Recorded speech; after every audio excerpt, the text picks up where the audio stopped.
Hi guys, I am Susan from Orange Light Energy. Together with my business partner Jennifer, we run a business where we do a lot of energetic healing and clearing services.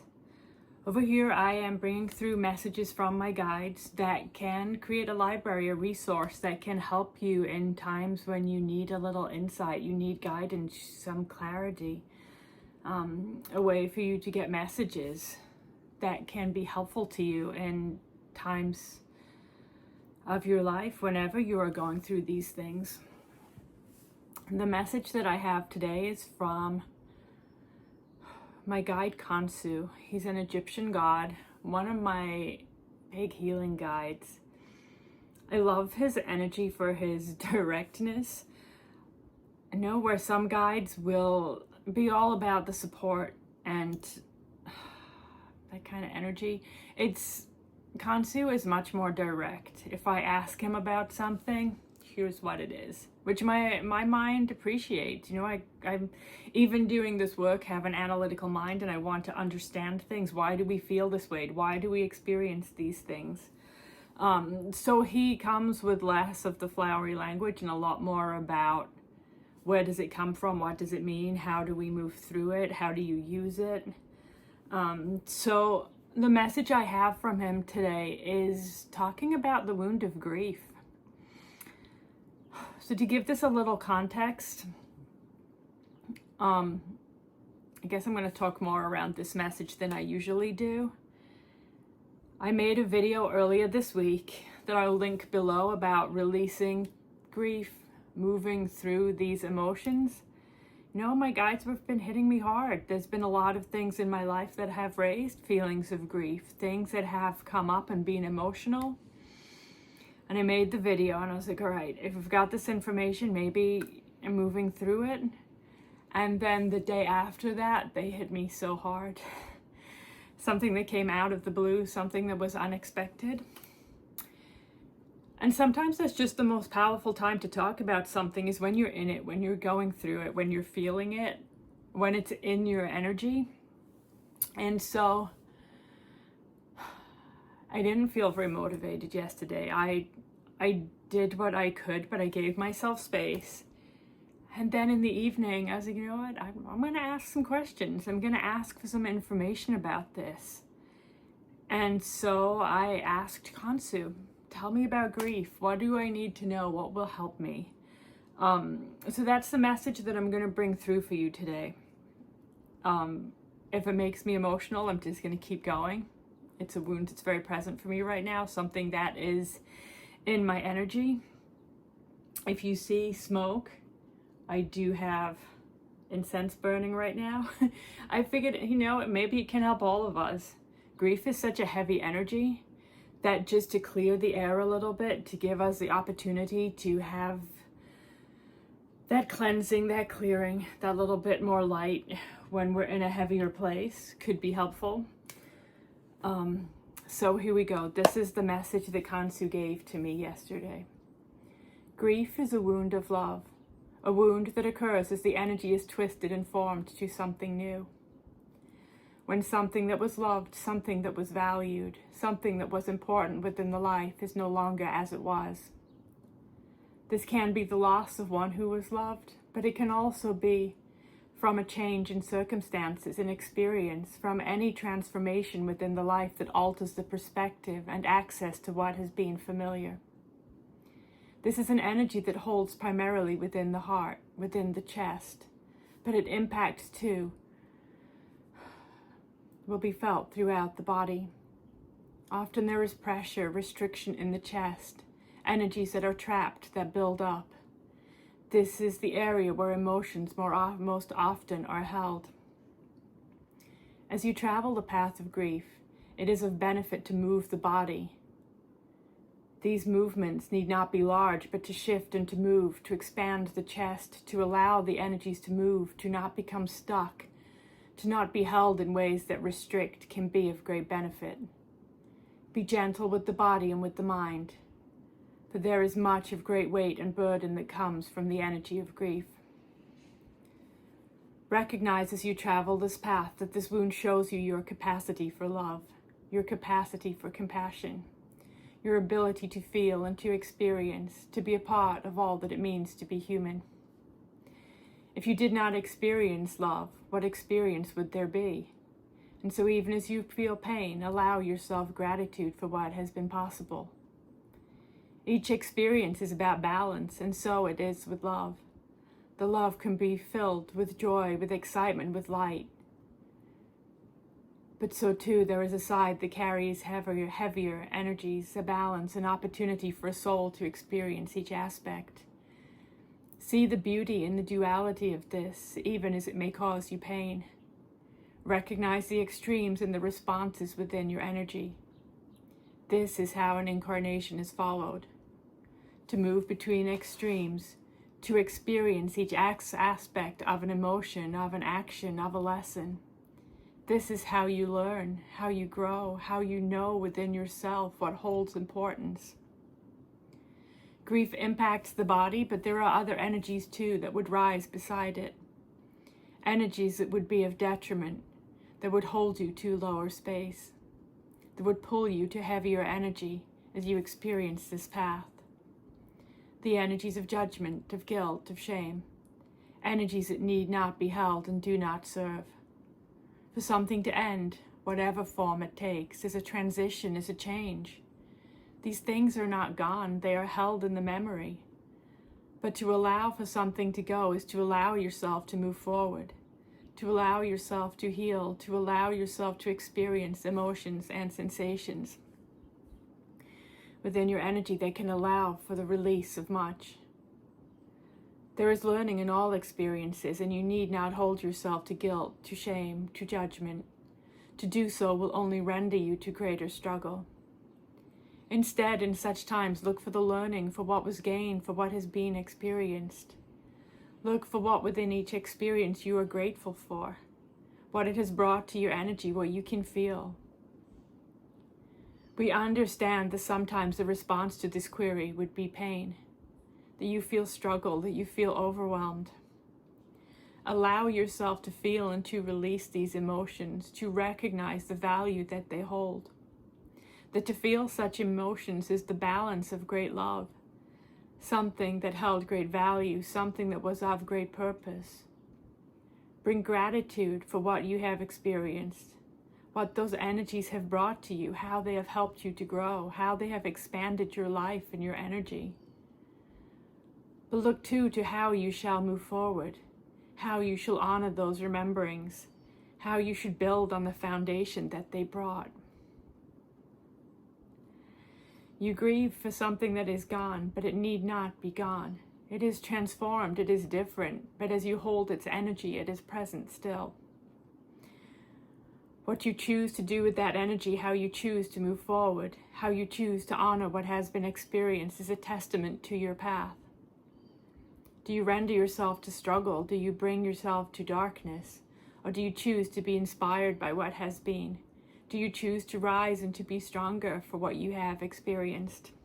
To honor what is gone? To keep it present within your life allows it to continue.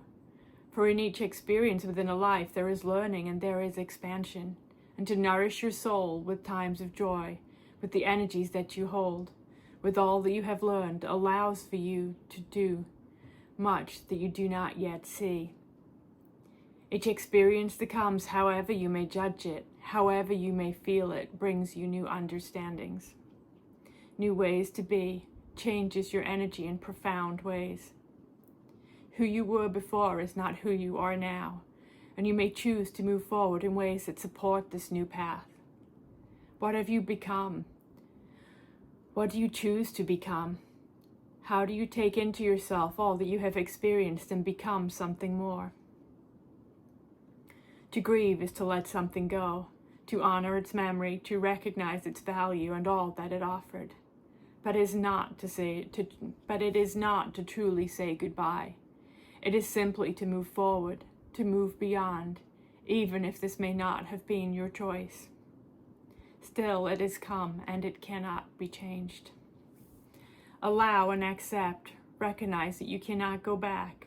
What is done, and what remains is a new space. a new place, a place where seeds are planted and new growth can come. This growth can be slow and need not occur with haste. This is a path and a process, but know that it shall come, that you shall move beyond what feels of such darkness, that the light that is still present shall grow. You need not cast aside what has been. You can allow it to remain, but not to overwhelm. Take into yourself what brings value, what nourishes, what brings you strength, and allow yourself to put down what does not. This is a powerful path, one that shall change you in ways you cannot yet see, but it need not be denied and it need not be hidden. Allow yourself to feel and to revel in the emotions that come, to feel within yourself all that rises, to recognize its strength and its power, to value what has come and to value what has been, and to know that love in all its forms is a force that can change your world. Look forward towards light and allow yourself to feel all that is endured, all that you have experienced, and to know that you are strong, that you can overcome, that you can embrace the newness within yourself, and that to be changed is to be grown, is to be more than you were before, even if it may feel the parts are gone. Cry and scream. Allow yourself to express and to release. To hold inside what is felt does not benefit. Release and celebrate all that is to be cherished, all that has been and all that can be, all that is yet to come. Hold to yourself what is of value, but then do not allow it to tarnish what has not yet come to be. There is light ahead, even in the times when it may feel that it is not so. So that is the message that Khonsu gave. I love this idea of balance. They're always talking about balance. The guides that there's light and dark to everything, and so it would make sense that we have that for love also. That you can have this beautiful light expression of love, but also the heavier, darker side. That there's always learning, there's always something to come from it, a way that we are changed. There are things that can grow even in these times of struggle. Even if, sometimes it's really hard when you're in the midst of that to see it. Don't let go of hope. So also out of the ordinary with these videos, I wanted to bring in something else that it may help you. If it does, I am thankful for that. If not, feel free to just leave it be, not bring it your energy. But yesterday, in the midst of just feeling overwhelmed, I walked outside of my house, just doing chores, something I needed to move from outside. And on my doorstep was a package, a tube. And I know when these show up, always I'm excited because I know that it's a gift. So the beautiful artist, she's in Sweden, Katrin Scott, sorry, I know we always say your name wrong. She's just this incredible artist. The painting on the wall behind me is one of hers. She channels really high vibrational energies. Her paintings, Jennifer's talked about a lot, they're portals, they're energies that can help us to be supported. The one on the wall behind me, I do not remember the name of it. I can link to it below. It's heart chakra support. So I deliberately put that up here because I'm talking about something that is a heart wound, that is a chest wound. And so it felt important to have that energy there. But she had sent me a new painting, and that always is a light. It just felt like that little crack of light in the darkness. The video that I had made earlier in the week on releasing trauma, it brought me to that point of remembering the Rumi quote. Is it the wounds, the cracks is where the light breaks in? And it's true, because in these moments when you're really struggling, that's when you can really see these things that bring a little bit of light. And that's what her painting did for me. I already told you this, Katrin, but if you watch this video, just know how grateful I am. that how thankful Jennifer and I both are to know you, that you share your energy so openly with us, that we're able to be a part of your path. So the painting that she sent to me yesterday, I want to show you, but I want to be able to give it some context. So I also brought the information that she gave with it. So this is the painting that she sent to me yesterday. I mean, look how beautiful this is. But it is dark, you know, it's got this darkness to it, but it's also just, it feels like potential. There's light coming from it. And in this painting is called, close my notes now, Blueprint of Eden. So I have this image as a blanket. It's the one I keep by my desk. I keep it with me. It's always felt important. I love the energies of this. It feels like potential. It feels like the beginning of something. And that is the first painting, well, not her first painting, but the first painting of two, because then this is the second. Oh, sorry, I just kicked the tripod. This is the second one. This is the remembering of Eden. It's like the next stage. Look at the light, the growth, the flowers, the life that is in this. And to see the two of them, I don't know if I can hold them so that you can see them both at the same time. To see them both together, I guess they go this way. It's light and dark, it's the balance, you know, these heavy times, there's beauty in both of these, but they are different. They're different reflections of that energy. There's a lot more in them, I know, but it just, the timing of when it showed up and just this balance of light and dark, still both beautiful, both experiences that you can gain so much from, but yet totally different. So the note that she had sent me with them, I just wanted to share.